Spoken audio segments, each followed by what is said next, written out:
Trump যখনই Russia Ukraine শান্তি আলোচনার কথা বলছেন তখনই ইউক্রেনে হামলা জোরদার করছেন পুতিন। যেন মনে হচ্ছে ট্রাম্পকে দিশেহারা করে তুলতেই এমন আক্রমণ চালিয়ে যাচ্ছে রাশিয়া। После наступления, которые могут наступить тяжелые последствия в виде боевых. ইউক্রেন ন্যাটোর ছায়া থেকে বের না হলে রাশিয়াও এই যুদ্ধে শেষ দেখে ছাড়বে বলে মনে করছেন বিশ্লেষকরা। ইউক্রেনও তার মিত্রদের সহায়তায় রাশিয়াকে নাজেহাল করতে চাইছে, যা মোটামুটি অসম্ভব বলেই মনে করছেন বিশেষজ্ঞরা। কারণ পারমাণবিক শক্তিধর রাশিয়া এত সহজেই হাল ছাড়ার পাত্র না। মধ্যরাতে কিয়েভ সহ ইউক্রেনের একাধিক এলাকায় রাশিয়ার একযোগে চালানো ব্যাপক মিসাইল ও ড্রোন হামলায় শিশুসহ কমপক্ষে ৬ জন নিহত হয়েছে এবং আহত হয়েছেন আরও বহু মানুষ। কিয়েভ মেয়র ভিটালি ক্লিচকো জানিয়েছেন, রাজধানীর বিভিন্ন আবাসিক উচ্চভিত্তিক ভবনে ড্রোন ধ্বংসাবশেষ পড়ে আগুন লেগেছে, বিশেষ করে ডনিপ্রোভস্কি ও ডারনিৎস্কি জেলায়। এই হামলা শুধু রাজধানীতেই থেমে থাকেনি। উত্তর পূর্বের খার্কিভ অঞ্চল, দক্ষিণ পূর্বের জাপোরিজিয়া ও ওডেসা অঞ্চলের রেল, পোর্ট এবং শক্তি অবকাঠামো ক্ষতিগ্রস্ত হয়েছে।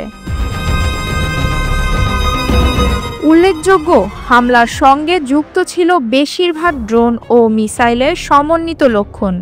ইউক্রেনীয় বিমান বাহিনী বলেছে রাশিয়া চালিয়েছে ৪০৫টি ড্রোন এবং ২৮টি মিসাইল, যেটার বেশিরভাগ তারা ধ্বংস করেছে। এই হামলা ও সহিংসতার পেছনে রয়েছে রাজনৈতিক ও কূটনৈতিক প্রেক্ষাপট। ডোনাল্ড ট্রাম্প ও ভ্লাদিমির পুতিন এর উচ্চ স্তরের বৈঠক বাতিল হয়েছে এবং হিমশীতল দৃষ্টিতে দেখা হচ্ছে রাশিয়ার এ ধরনের হামলা। এই হামলা শুধুই সামরিক অভিযান নয়, এটি একাধিক দিক থেকে তুলে ধরছে যুদ্ধের নতুন চেহারা। প্রথমত, নাগরিক ও আবাসিক এলাকা লক্ষ্য হচ্ছে, যা যুদ্ধকে অধিক মানবিক রূপে পরিণত করেছে। দ্বিতীয়ত, শীতকালে শক্তি ও বেসামরিক অবকাঠামো ধ্বংস করে রাশিয়া আসলে চাপ প্রয়োগ করছে। এটি পরবর্তী রাজনৈতিক ও কূটনৈতিক আলোচনায় গুরুত্বপূর্ণ হয়ে উঠেছে। আর এখানে সবচেয়ে উদ্বেগজনক দিক হচ্ছে, এই ধরনের হামলা বারবার প্রমাণ করছে যে রাশিয়া এখনো পর্যাপ্ত সংকটে নেই মনে করে যুদ্ধসূচি দ্রুত সমাপনের দিকে যায়নি।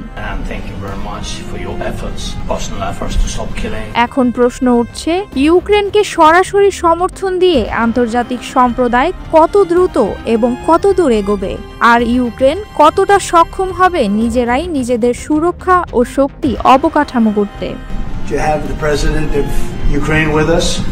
মধ্যরাতের যে বিস্ফোরণগুলো হলো তা শুধু অবকাঠামোগত ধ্বংস নয়, ইতিবাচক শান্তি চুক্তির জন্য ঝামেলার স্বর। ইউক্রেনের জন্য এখন শুধুই লড়াই নয়, মর্যাদা ও অস্তিত্বের লড়াই হয়ে দাঁড়িয়েছে।